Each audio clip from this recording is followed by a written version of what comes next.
Cash flow analysis is a very simple tool for understanding your business. Many small businesses don't use a cash flow analysis, but this could greatly help them in understanding their cash position.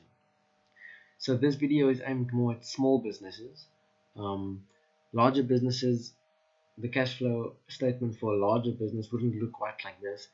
That would include sections such as operating, investing, and financing activities.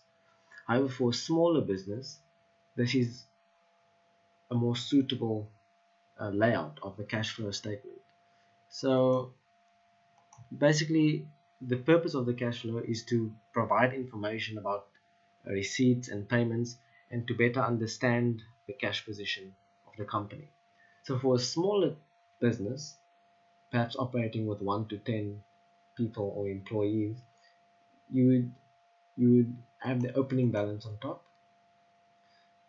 You will then section off the incoming cash, so you can list your sales for various products and coming from various places. Like you've got an investment section over here, and we can see this is a small business, initial investment of about 5,000 rand, and then we would total all the income at the bottom.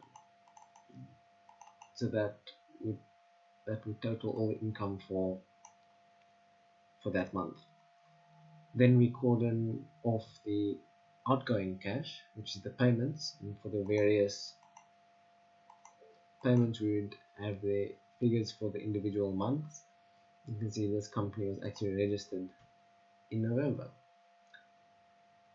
So then we would have the total costs for the respective months, and then we would get the monthly cash balance. That would be essentially the difference between income and expenses for each individual month.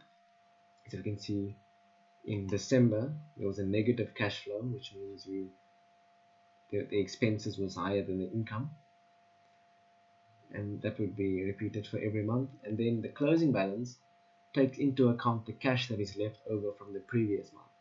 So the closing balance of the previous month would be taken into account to calculate the closing balance for the current month.